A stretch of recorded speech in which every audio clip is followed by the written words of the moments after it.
우리가 지난 주일부터 사랑장이라고 하는 고린도전서 13장에 있는 말씀을 여러분들과 함께 나누고 있습니다. 그래서 오늘 그 본문인 13장 4절로 7절에 있는 말씀을 우리 다 같이 한번 짧으니까요 한 목소리로 함께 다시 한번 읽어보겠습니다. 시작. 사랑은 오래 참고 사랑은 온유하며 시기하지 아니하며 사랑은 자랑하지 아니하며 교만하지 아니하며 무례히 행하지 아니하며 자기의 유익을 구하지 아니하며 성내지 아니하며 악한 것을 생각하지 아니하며 불의를 기뻐하지 아니하며 진리와 함께 기뻐하고 모든 것을 참으며 모든 것을 믿으며 모든 것을 바라며 모든 것을 견디느니라. 사도 바울은 고린도 교회 문제를 해결하기 위해서 바로 이 사랑을 제시하고 있습니다. 그러면서 그 사랑의 본질 15가지를 오늘 본문을 통해서 말하고 있어요. 사랑의 본질 15가지 중에 사도 바울은 먼저 사랑이 하지 않는 것들이 있다고 말합니다. 사랑이 하지 않는 것들 8가지가 있습니다. 사랑은 시기하지 않고, 사랑은 자랑하지 않고, 사랑은 교만하지 않고, 무례히 행하지 않고, 사랑은 자기의 유익을 구하지 않고, 성내지 않고, 사랑은 악한 것을 생각하지 않고, 불의를 기뻐하지 않습니다. 반면에 사랑이 적극적으로 하는 것들이 있습니다. 무엇입니까? 사랑이 적극적으로 하는 것 7가지가 있습니다. 사랑은 오래 참고 온유합니다. 사랑은 진리와 함께 기뻐합니다. 모든 것을 참고 믿습니다. 사랑은 모든 것을 바라며 모든 것을 견디어 냅니다. 지난주일 에로스 사랑과 아가페 사랑의 차이를 설명을 했습니다. 에로스 사랑은 가치를 추구하는 사랑이라고 그랬고, 아가페 사랑은 가치를 부여하는 사랑이라고 했습니다. 에로스는 이미 가치 있는 것을 내 것으로 만들고자 하는 행위라고 그랬어요. 그래서 더 좋은 것이 나타나면 수단과 방법을 가리지 않고 그것을 차지하려고 하는 것이 바로 에로스적인 사랑입니다. 그래서 자기의 몸을 불사를 정도로 선교도 하고 내게 있는 모든 것을 내어줄 정도로 구제하고 봉사해도 동기가 내 중심이고 나를 나타내기 위한 것이라고 그러면 그것은 에로스적인 사랑이라고 했습니다. 그래서 고린도 교회가 능력이 있고 겉으로 보기에는 부흥을 했어도 사도 바울에게 책망을 받고 있는 겁니다. 반면에 아가페적인 사랑은 바로 하나님의 사랑을 말합니다. 가치 없는 존재인 나를 하나님은 자녀로 불러주셔서 아들과 딸이라는 이유만으로도 오늘도 끊임없이 사랑하신다는 겁니다. 그래서 이 아가페적인 사랑과 비슷한 사랑을 우리가 찾아보면서 어머니의 사랑에서 그것을 찾아볼 수 있다고 말씀을 드렸습니다. 자, 이렇게 아가페적인 사랑, 에로스적인 사랑, 이 틀을 가지고 오늘 본문을 본다 그러면 사랑이 하지 않는 것들 8가지, 시기, 자랑, 교만, 무례함, 자기 유익, 성냄, 악한 것 생각, 불의를 기뻐하는 것들은 에로스적인 사랑을 나타내는 특징이라고 볼 수가 있습니다.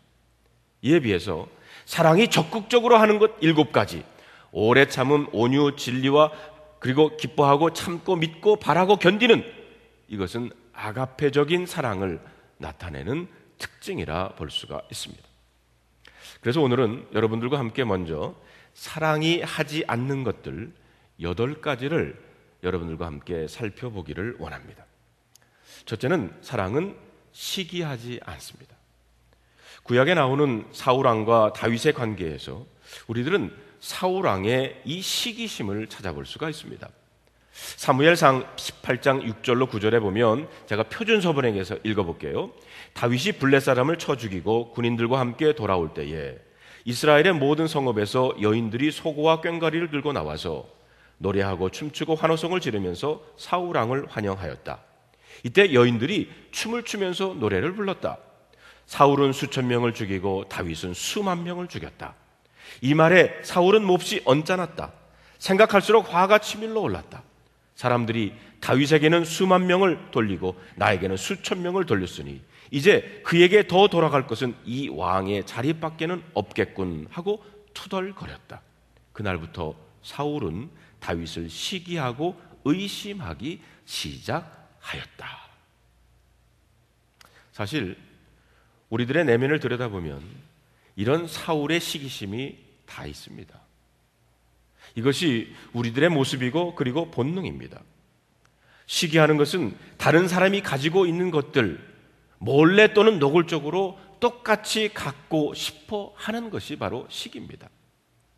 그런데 이 시기와 질투는 가까운 사람에게 보여지는 감정이라는 겁니다. 제 아내가 2PM 아이돌 그룹의 멤버인 니쿤을 좋아합니다. 니쿤이 TV에 나오면 눈빛이 달라져요. 와, 함성도 지릅니다. 그것을 보고 제가 질투를 하겠습니까? 안 합니다. 왜냐하면 니쿤과 저는 가깝지 않기 때문입니다. 추신수 선수가 7년에 1억 3천만 달러를 계약을 했다고 합니다. 아시아 선수 중에서는 단연 최고라고 그래요. 제가 부러워할까요? 아닙니다. 우리는 업종이 다릅니다. 추신수 선수가 얼마를 받던 한국 사람으로 자랑스럽기는 하지만 질투는 안 합니다. 그런데 LA 지역의 어느 목사님이 설교를 잘한다고 하더라. 교회가 부흥 성장한다고 하더라. 그래서 CD까지 구워가지고 목사님 한번 들어보세요. 그러면 제 마음에 긴장이 들기를 시작합니다. 우리들은 가까운 사람에게서 질투심이 나타나는 겁니다.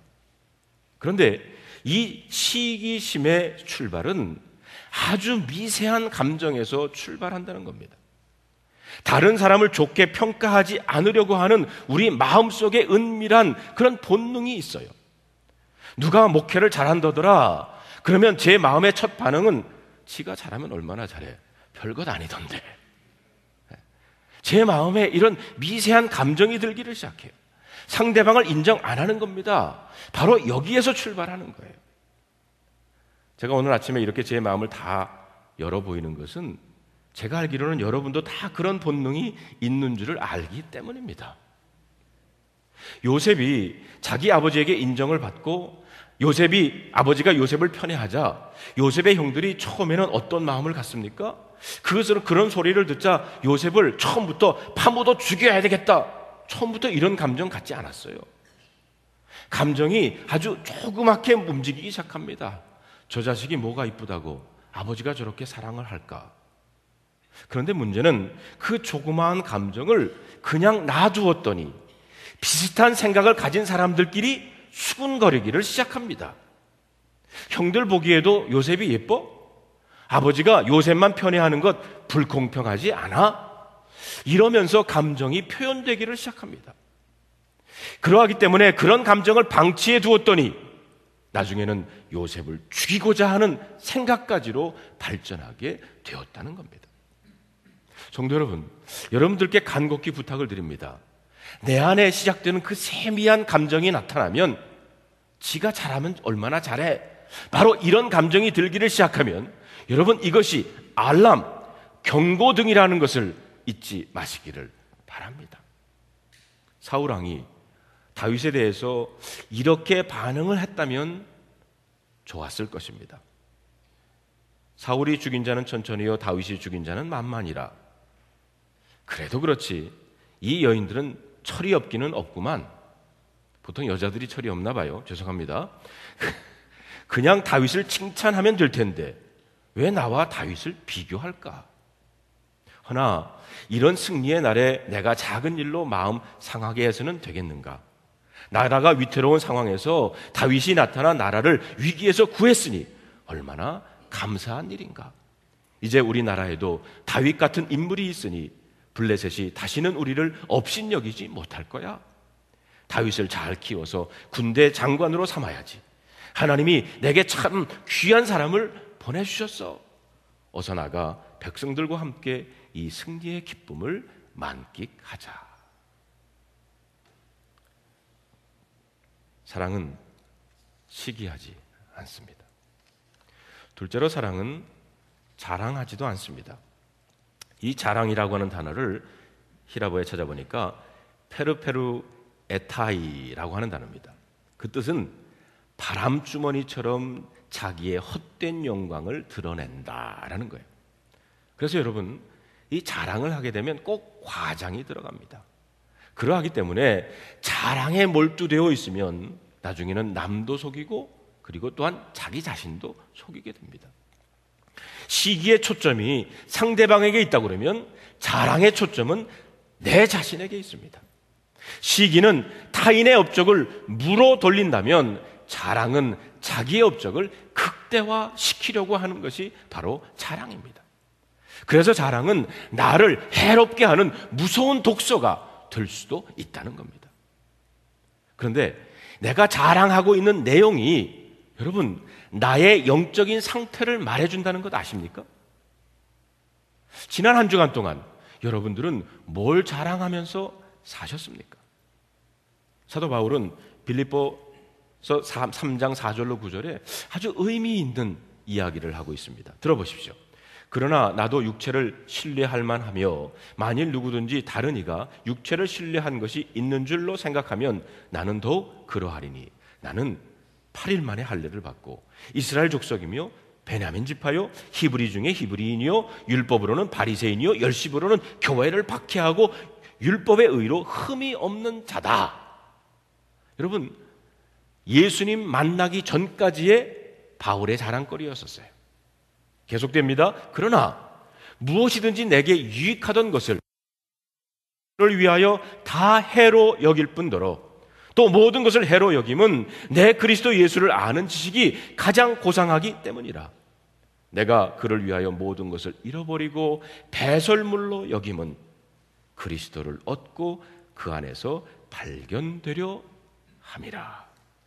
여러분, 세상적으로 보면 사도 바울은 자랑할 것이 많았던 사람입니다. 그의 학벌, 직업, 열심, 가문, 유대교회에서 그의 신앙심 다 자랑할 만했어요.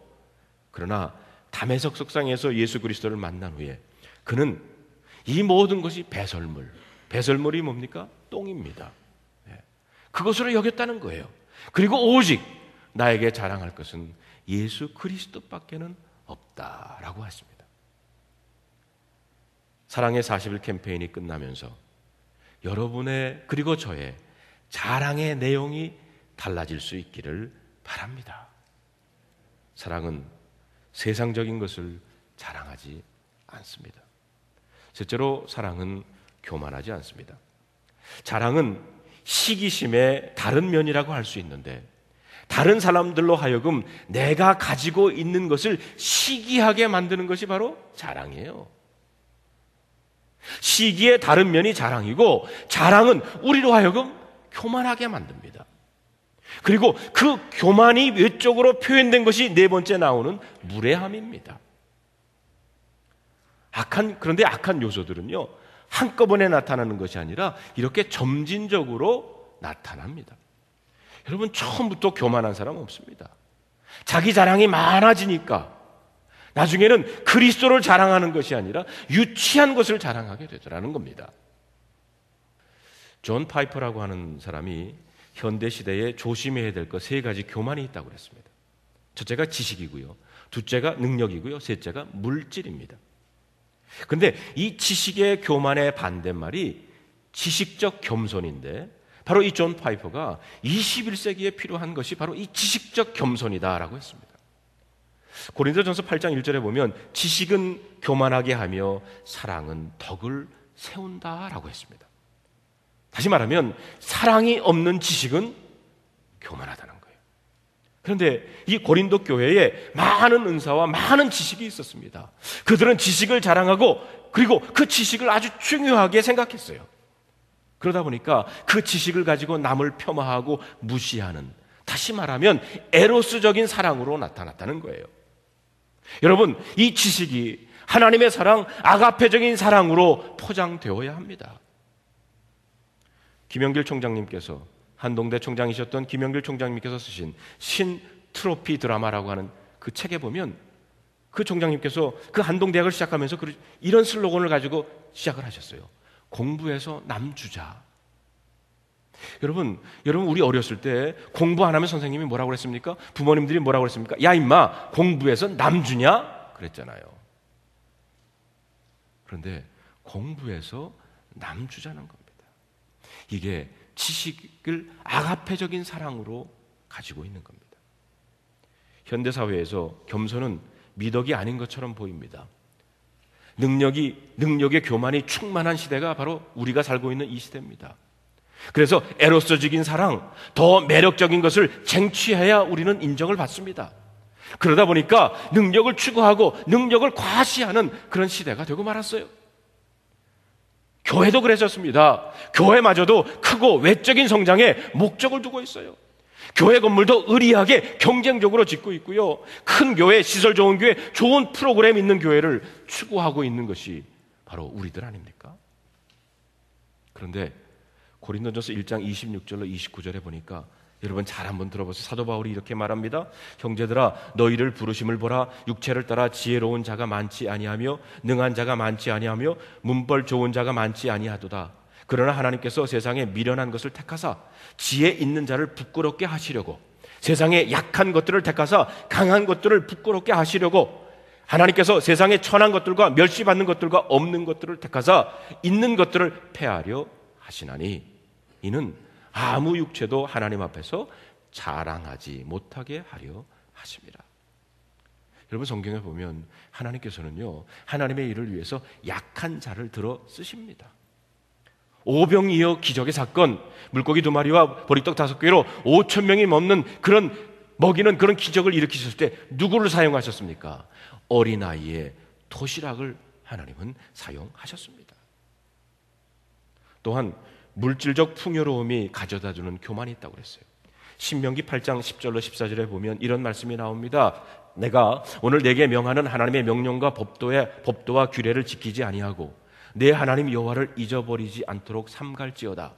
내가 먹어서 배부르고 아름다운 집을 짓고 거주하게 되며 또 내 소와 양이 번성하며 내 은금이 증식되며 내 소유가 다 풍부하게 될 때에, 잘 들으세요, 내 마음이 교만하여 내 하나님 여호와를 잊어버릴까 염려하노라. 여러분, 우리가 처음 미국에 왔을 때 얼마나 겸손했습니까? 그런데 이제 생활이 좀 안정이 되고 영어도 좀 됩니다. 그러다 보니까 이제는 하나님 의지하지 않고요, 기도하지 않고 내가 해서 됐다고 생각을 합니다. 하나님께 매달리지 않고 기도하지 않는 것이, 그리고 내가 할 수 있다고 생각하는 것이 바로 교만입니다. 하나님께 의지하고 하나님께 매달리는 것이 바로 겸손이에요. 그래서 역대하 26장 5절에 보면 우시야 왕이 처음에는 얼마나 겸손했는지 몰라요. 그런데 나중에는 교만해져 가지고 아주 망한 케이스가 바로 우시야 왕입니다. 5절에 보니까 이렇게 말합니다. 하나님의 묵시를 밝히 아는 스가랴가 사는 날에 하나님을 찾았고, 선지자가 살아있는 동안 하나님을 찾았다는 거예요. 그가 여호와를 찾을 동안에는 하나님이 형통하게 하셨더라. 여호와를 찾았을 때는 하나님께서 형통하게 하셨지만 나중에 다 자기가 교만해져 가지고 자기가 하는 줄 알았을 때는 결국 망하고 말았습니다. 넷째로, 사랑은 무례하지 않습니다. 교만한 마음이 외적으로 표현된 것이 바로 무례함입니다. 시기 자랑이 교만으로 나타나고 그 교만함이 무례함으로 나타나는 거예요. 무례는 예의에 벗어난 행동을 말하는 거예요. 부모에 대한 예의가 없으면 그거는 그 자식의 마음에 사랑이 없는 겁니다. 기본적인 예의가 있어야 돼요. 고린도 교회 안에도 이런 무례한 행동이 일어났다는 겁니다. 어떤 사람은, 지식이 많은 사람은 우상에게 드렸던 제물도 다 상관이 없다 그러면서 먹었어요. 그 먹음이 다른 사람을 실족하게 했다는 겁니다. 또 먼저 온 사람이 다 먹어버리니까 나중에 늦게 온 사람들이 먹을 것이 없었어요. 교회 안에서 또 하나님 앞에서 무례하기 짝이 없습니다. 저는 우리 드림교회가 하나님에 대해 예의를 갖추는 교회가 되기를 바랍니다. 한 가지 예를 들면, 오늘 좀 지각을 하신 분한테는 좀 죄송한 말씀이지만 그냥 예라고 한번 들어보고 생각해 보세요. 예배 시간에 지각하면서도 눈 하나 깜짝하지 않습니다. 예배 시간에 지각할 수 있습니다. 인간이기 때문에 실수할 수 있어요. 그러나 하나님께 예의는 보여야 되지 않습니까? 뛰는 신용이라도 해야 되는 것 아닙니까? 예배 시간에 지각하는 것을 아무런 일도 아닌 것처럼 생각하면 그것은 영적으로 무디어진 겁니다. 예배 시간에 엉뚱한 짓 하고 다른 생각하는 것, 사실은 하나님에 대한 예의가 아니지 않습니까? 누가 여러분 어른과 얘기를 하는데 내가 딴짓하고 있다, 그러면 그분에 대한 예의가 아닙니다. 서로에게도 예의가 있어야 합니다. 이렇게 무례한 것은 영적으로 무디어졌고 무지에서 나오는 거예요. 사람의 인격을 무시한다거나 그 사람이 가난하기 때문에, 어리기 때문에, 장애인이기 때문에 우리들은 얼마나 무례한 행동을 우리도 알지 못하는 사이에 하고 있느냐는 겁니다. 사랑은 무례하지 않습니다. 다섯째로, 사랑은 자기의 유익을 구하지 않습니다. 자기의 유익을 구한다는 그 자체를 성경은 정죄하지 않습니다. 그러나 참된 사랑은 이기심의 영역을 뛰어넘어서 자기의 유익만을 구하는 자세에서 벗어나 이웃의 유익을 구하는 것이어야 된다고 강조하는 겁니다. 남에게 내어줄 때 우리는 내 것이라고 하는 소유의식을 넘어서게 되는 거예요. 물론 소유의식 자체가 죄는 아닙니다. 그러나 소유의식은 반드시 청지기의식으로 승화되지 않으면 안 된다는 겁니다. 왜냐하면 모든 것은 하나님의 것입니다. 그러므로 내게 있는 것을 이웃에게 베풀 때 하나님의 것을, 하나님의 사람들을 위해서 하나님의 사랑의 심정으로 주어야 한다는 것입니다. 고린도 교회 교인들은 은사를 구해도 전적으로 자기의 유익만을 위해서 구했다고 그랬어요.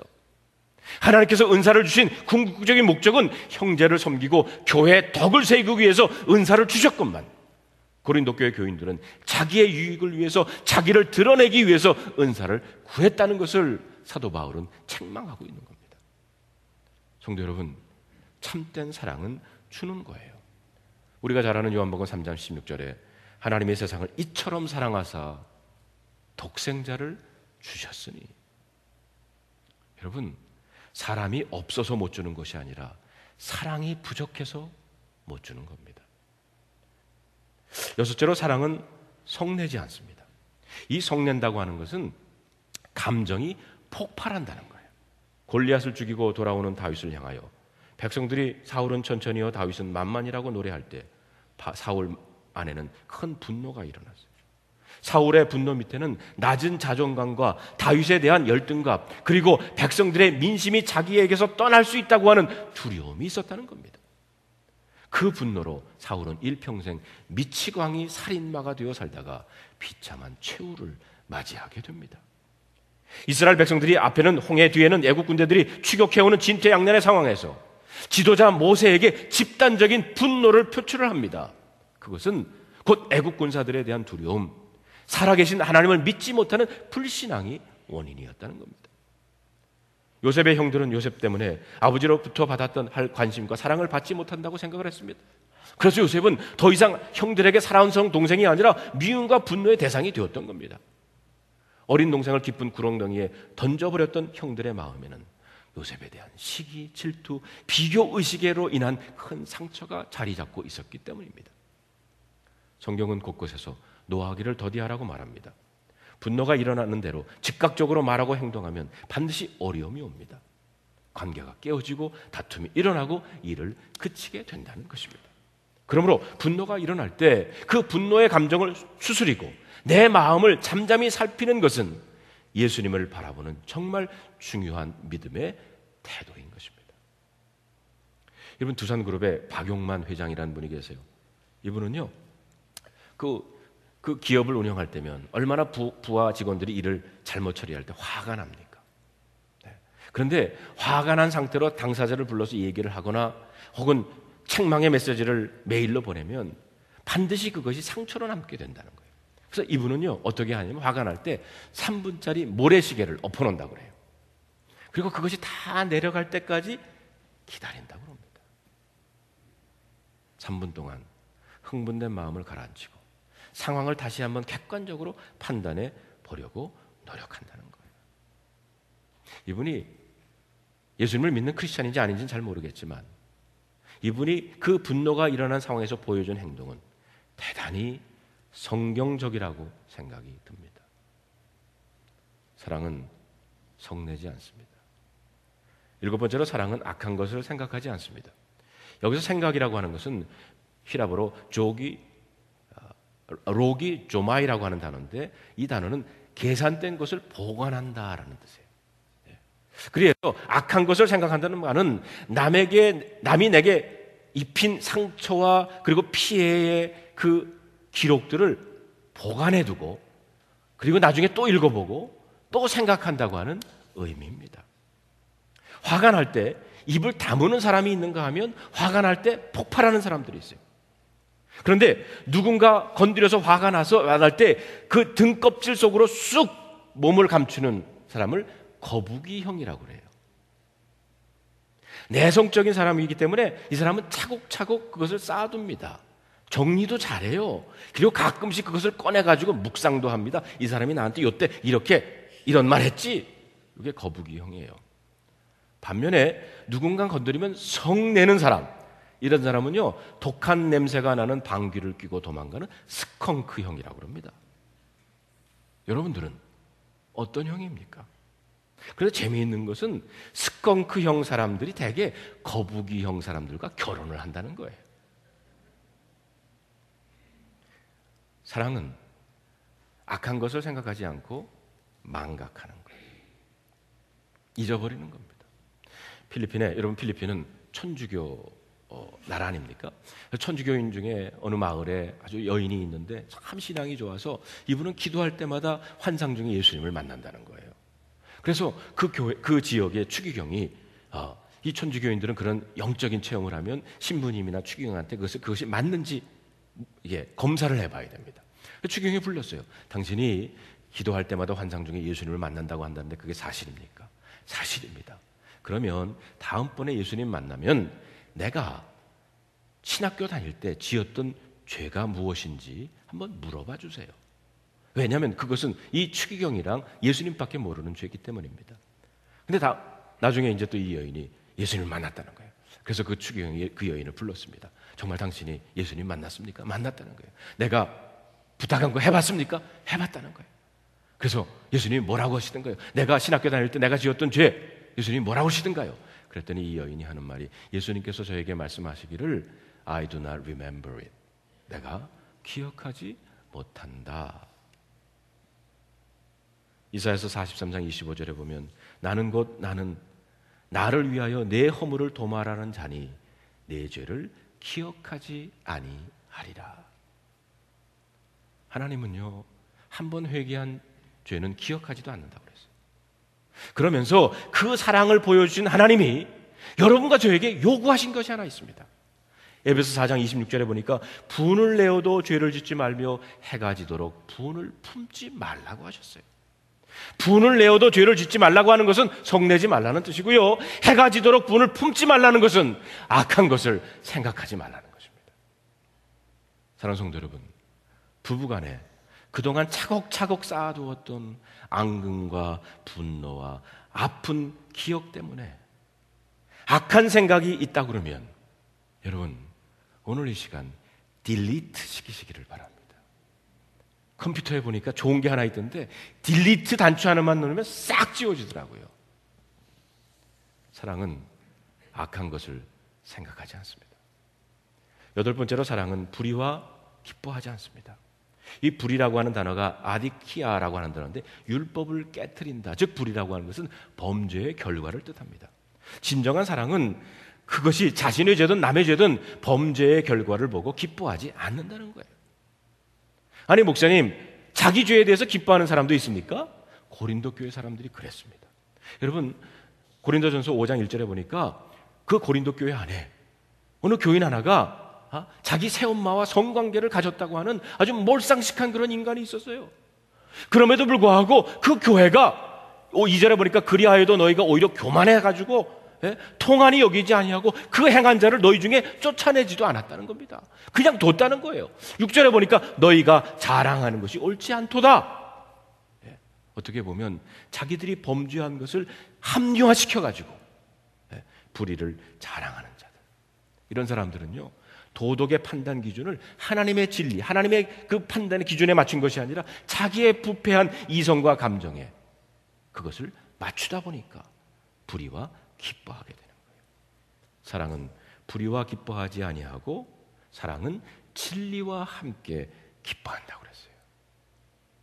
진리와 함께 기뻐하는, 사랑이 적극적으로 하는 것들 7가지 다음 주에 나누기를 원합니다. 기대하시기를 바랍니다.